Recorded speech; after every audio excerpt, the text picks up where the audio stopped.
What's up, what's up, what's up?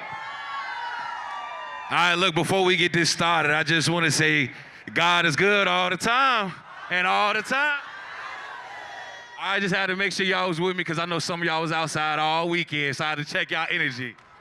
For those that don't know, my name is Jalil Thurman. I'll be your host and moderator today for this panel, and I want to welcome you all again to the 30th Annual Essence Festival of Culture. Now, you cannot talk, yeah, make some noise for that, make some noise for that. 30 years is beautiful, 30 years is beautiful. Now, you can't talk culture without talking historically black colleges and universities. Oh, so it sounds like I got some HBCU family in the building. All right, all right. Well, listen, I'm gonna let you know now, I'm an alum of the illustrious, I said it, Virginia State University. Okay, Hale State, I got some Trojans in the building. All right. But listen, today's panel is very, very important because it's titled HBCU to Hollywood. And I think it's very important to have conversations like this because it allows us to really talk about how we can matriculate and go from undergrad and have success in our different careers. But y'all ain't come to just hear me talk. So let me go ahead and get right to the first panelist, all right? Some of y'all might know him as the CEO and founder of HBCU Buzz. You make some noise for that. Some of y'all might have seen him receive an amazing award on the BET Awards for his impact in the HBCU community. Please make some noise for my guy, my dog, Bowie State University alum, Mr. Luke Lawal. Y'all make some noise. Luke came on here with the shades on, he chilling. All right, next up, our next panelist. Now, some of y'all might have fell in love with him back in the day in his modeling days. You might have remembered him from running track in undergrad. Or many of you really fell in love with him on Tyler Perry's House of Pain. Please give a warm welcome for the big bro, Howard University alum, Mr. Lance Gross.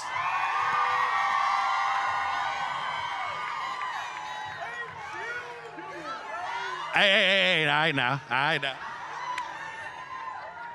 All right, see, that's what I like, the HBCU energy be over here crazy. All right, I got one more panelist. Now, many of us, including myself, used to cut them on the TV right after school on BET's 106 in Park. Others fell in love with them and hit movies like Think Like a Man, Think Like a Man 2. Please give a warm welcome for North Carolina A&T State University alum, the big dog, Mr. Terrance J.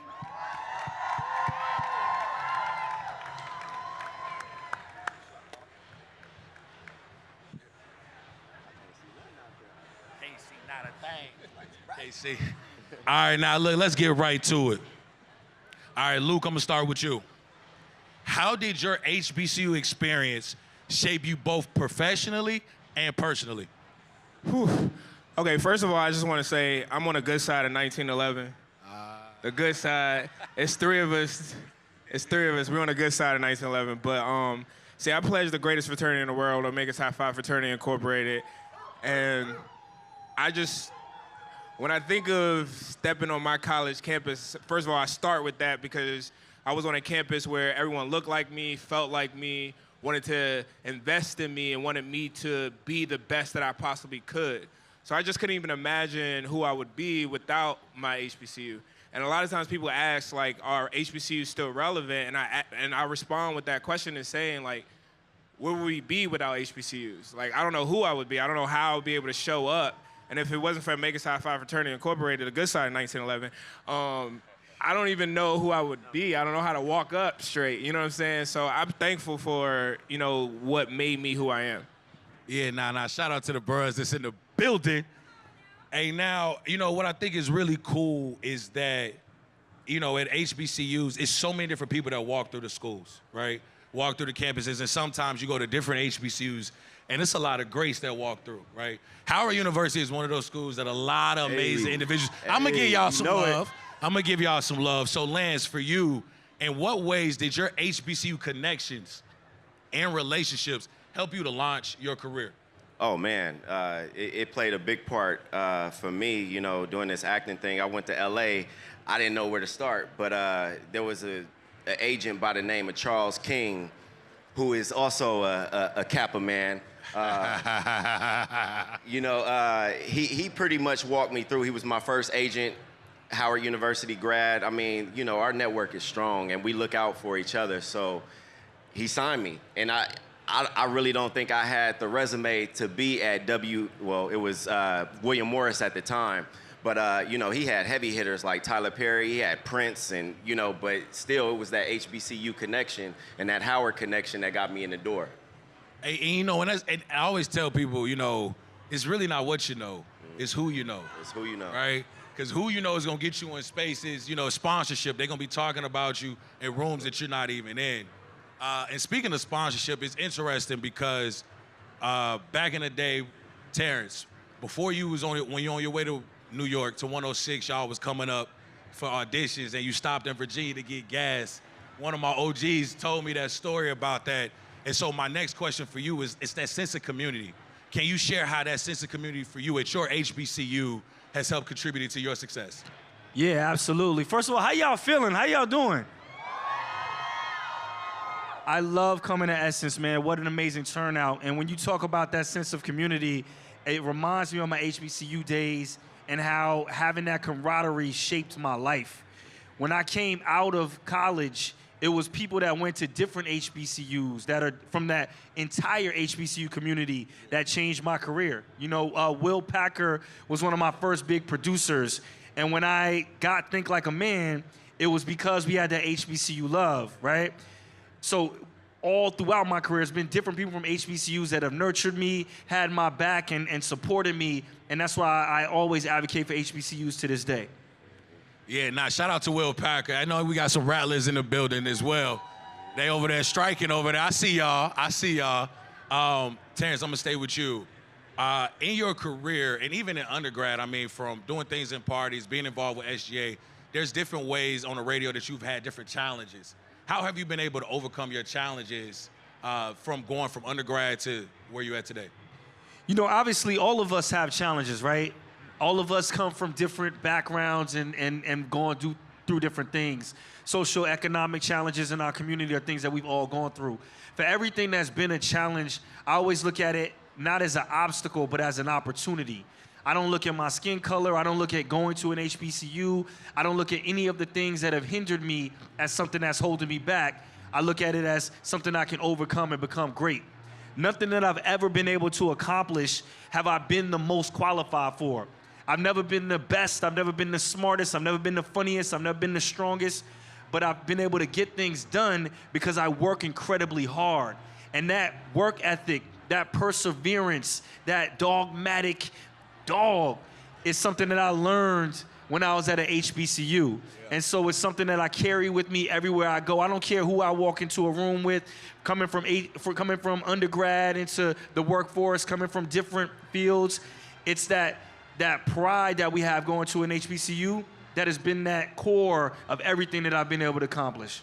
Yeah, the HBCU pride is something different. As you can see, everybody in here said, oh, HBCU's in the building, we gotta come and support. Beautiful. And it's beautiful to see, right? Now, a lot of times we always are hearing, are HBCU students qualified? Are HBCU students impactful? Are HBCUs even needed, right? Luke, for you, how do HBCUs empower their students to become leaders and innovators in their fields? Honestly, I used to say this shit all the time, and I used to talk specifically about what they call like the art of finesse at an HBCU. If you've ever been to an A building, raise your hand.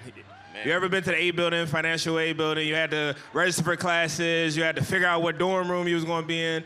To be honest, when you hear the word no for the first time, and they tell you no over and over and over, and then you turn that no into a yes your first time, and then you get that first refund check, or you get that first, oh, I got into that class, and that teacher like let you slide in the back door, and you didn't even think you was gonna make it, and you like 2 weeks later, that's what life is like. You know, being at my HBCU, it taught me that there is no no. It's just a consistent no till you get to your yes. And when I hear someone tell me no, I'm always thinking, okay, you didn't really mean no. There was just somebody above you that I need to talk to, or a friend of mine that I know that could come back and convince you. And there's always a way. Yeah. You know what I'm saying? And I think our students are so diverse and so talented, we just got to get past the no's to remind ourselves there's a yes at the end of the road. Come on now, make some noise for that, you know? I like that. I mean, I think it's very important because we know so much in the world, and at an HBCU it reminds you what that one yes felt like. So you know to just keep going and going and going and going. And I think the biggest thing that I love about us as HBCU alum is that we're always giving back and always wanting to be in tune. So this is a question for all of you, but I'll start with you, Lance. How do you stay connected and give back at Howard University? Oh man, I give back every chance I get, whether it's my time or my money. You know what I mean? I got young kids that I want to follow in my footsteps with a HBCU. You know what I'm saying? So it's very important to stay connected and give back, whether that's your time or your money. So I feel strongly about that. And Terrance J, what about you? I know you do a lot of philanthropy work and all that with A&T. Can you talk a little bit about it? Yeah, no, same for me. Giving back to my alma mater and supporting all HBCUs is the #1 thing on my list. When I made my first $1 million, I gave $100,000 back to North Carolina A&T State University. Awesome. Yeah, make some noise for that, y'all. Right, and I continue every year. It's all about us supporting. It's all about us reaching back. It's all about us helping the students, and all about us supporting all HBCUs. When you're in school, it's like, yo, my HBCU is the best. You can't touch us. But as soon as you graduate, it's like it's us against the world. You know what I'm saying? I go to as many Howard homecomings as I go to mine. I'm in Virginia all the time. Like, it's all about showing that love and all about giving back. Luke, what about you? Well, I started the most influential brand in the black college space. How many of y'all heard of HBCU Buzz? So primarily our goal is to make sure people see all the wonderful talent and things that come from our institutions. But what I tell people all the time, what's really important is to make sure we're continuing to do what we're doing, because representation is so important. Like when I won that BET award, just making sure that people from where I'm from could see where I can go and how far we can take it makes the world. Yeah. Congratulations again on that. Yeah, thanks.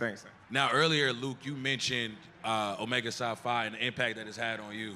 TJ, Lance, I want to talk about, Omega Psi Phi, Kappa Alpha Psi, like the impact that it's been able to have, not only you personally, but then also within your career. Terrance, we'll start with you. I mean, listen, back to things like, man, Steve Harvey was the bruh, right? Steve Harvey's a Q. Every time I walk into a room, there's always an Omega man that's always watching over my back. Deltas are the ones that paid for The sorors helped me become a Q, helped me graduate the whole thing. There's always so much Greek love. And again, when we talk about the competition and we laugh and joke, it's all fun and games. But when it really comes down to it, it's all about that support. It's all about that brotherhood. It's all about that sisterhood. I grew up as an only child. I never met my real dad. I never had a lot of brothers and sisters. I never had a big family. And so being part of a fraternity is my family. I just lost my dad at the top of this year. He died on New Year's. I didn't invite a lot of people to come. My frat brothers just showed up to support me and my mother. That's the type of thing when people talk about what is a fraternity about? Why are y'all grown men? It's not just about setting out hops and doing barbecues. It's about that real lifelong support. I'm going on this is my 20-year anniversary. And I still got a group chat where all 13 of us, all of my line brothers, we still talk. When somebody loses a parent, when somebody gets married, when somebody has a baby, we're all there to support each other for the last 20 years. That's the type of thing that family is about. So if you're not born into a family that's big, if you don't have the family structure at home, it's a beautiful thing that you're able to find family in a different way, because you need that support as you go through life, for sure. Congratulations on 20 years. That's a long time. I ain't gonna date you. Calling me old. People starting to call me Unc. I'm like, stop that shit, all right? Don't call me Unc yet. But no, the frat really does help in so many other ways. Now, Lance, you didn't have the opportunity to cross in undergrad, but you were fortunate enough to cross on this side. Like, for you, what is that impact in just this short couple years have been for you? Oh man, it's been a beautiful thing. I mean, all the men that I look up to in my life coming up, they were gentlemen, you know what I mean? They were capping men, and it was always something that I wanted to set out to do. I have sisters, but I don't have any blood brothers, you know what I mean? But now it's like, you know, it's just like the HBCU community, you know what I mean? I have thousands of brothers now, you know what I mean? And even Charles King, who is, so he started out as an agent, now he owns Macro. He's also a Kappa man, you know what I'm saying? So it's just the way them brothers took me under their wings, and I mean, it's just a beautiful situation, you know what I'm saying? And I love it. Yeah, nah, that's what it is. When people can welcome you, Yeah. and it's like, you know, blood is, you know, they say sometimes it's what blood is thicker than water, or water is thicker than blood. We know what it is. Yeah. It's just nice to have people that didn't grow up with you, but really accept you and support you. All right, here's the last question. I want to kind of go around, and Lance, we'll start with you. What advice would you give to current and prospective HBCU students who aspire to follow in your footsteps? Wow. You know, I'm all about hard work. I would tell them, you know, if there's something you love, well, first of all, you need to believe in yourself first. And if there's something you love, go after it. Don't be afraid of the hard work. I mean, if you go to a HBCU, you work hard anyway, you know what I'm saying? Just keep that work ethic, and you will get whatever you want. Whatever your dream is, you can accomplish it as long as you put in that work. Terrance? Listen, this room right. So who went to an HBCU? Put your hands up so I can see you. Oh, so we got a lot of And so is anybody aspiring to go to an HBCU? Oh, so everybody, this is all the HBCU alum. Listen, it's about that support. It's about that love. I'm just so happy that we all came here this morning to spend some time together. I know y'all was out late last night listening to Lil Wayne. The fact that we up early in the morning, having this camaraderie, having this love, there's nothing that we can't do. There's nothing that we can't accomplish together. This room right here is full of apex predators, the top of the food chain, the top of the top. And the biggest thing that we can do is work amongst each other, support each other, continue to love each other, help each other. And with that, there's nothing that can stop us. Hey, you know, TJ over there dropping the mic out here. Luke, same question. You know, what advice would you give current and prospective HBCU students who aspire to follow in your footsteps? Okay, so I'm not gonna get spiritual on y'all, but put God first. Please put God first. I don't know who I would be, where I would be at if I didn't just focus on him, focus on his journey for me, and continue to align myself with him every single day. I'm exactly where I'm supposed to be, doing exactly what I'm supposed to be doing, and that gives me so much peace. That gives me so much energy to keep going, because I know as long as I'm walking in his path, I'm good. Yeah, well, you know, I had started with God is good all the time. And all the time. Blessed and highly favored is my favorite quote. Anyone asks me, how you feeling today? Blessed and highly favored, because I know I'm exactly where I'm supposed to be. Yeah. So just want to, before we conclude, is there anything y'all just want to leave the people with additionally outside of that? We good? Cool. Do y'all have anything y'all would like to ask our amazing panelists? Okay. Did you say something? Oh, college is worth it. Yes, it is. All right, so that concludes this panel. Oh, you got a question I can't see. I'm sorry, you got to kind of say something. Hi, Monet. Hey, Monet. What up?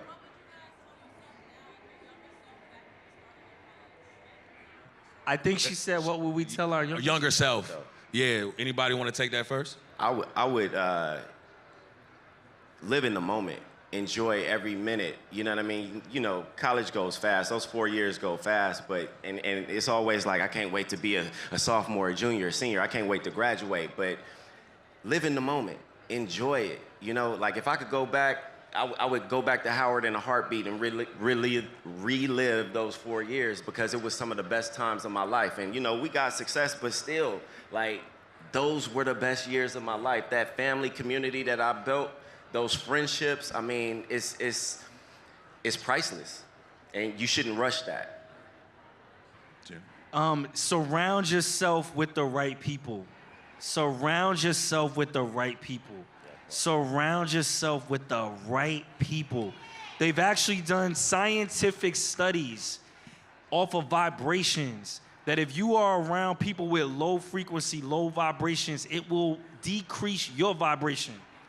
And the same, if you're around people with high vibrations, high energy, it will increase your energy and your vibrations. So who you surround yourself with, the positivity that they pour into you, the amount of support you get from those people is everything. If you surround yourself with people that bring you down, it will make you go down. So I would just tell myself, listen, the more you surround yourself with high energy people, good people, positive people that want to see you win, the faster you're going to get to where you want to be and the more success you'll have. You'll never meet somebody successful that will tell you that your dreams are trash. You'll never see somebody that's on top that'll tell you that you can't get there. The only people that'll try to hold you back are people that feel insecure or self-conscious about themselves. So you just want to make sure you surround yourself with the right people on your journey to success. Lou? First of all, I just want to say I'm still young, so I'm going to tell myself what I myself would want to know. You know what I'm saying? But I would say continue to invest in myself and not second guess myself. Because I think I lost a lot of time when I was an undergrad just kind of like second guessing stuff. Just constantly like, I don't know. I used to case study everything to the point where I would spend months just trying to make sure I was making the right decision when my intuition knew it was always the right decision, and I second guessed myself every turn of the way. So what I would tell my younger self is just follow your heart, follow your spirit, and go, go, go, go. Don't let anyone stop you from the first idea that you came up with. Do it today. The answer is today. The time is now. I love that. I love that. I think for me, it would just be to just trust God and just know you good and that everything's going to work itself out. You know, we get so caught up in where we're going to go, how we're going to get there, how fast we're going to get there. Just enjoy the journey, enjoy the process, and just live in the moment. Man, I've been watching you for years now. You're an incredible interviewer, man. Give it up one more time for Jaleel, man.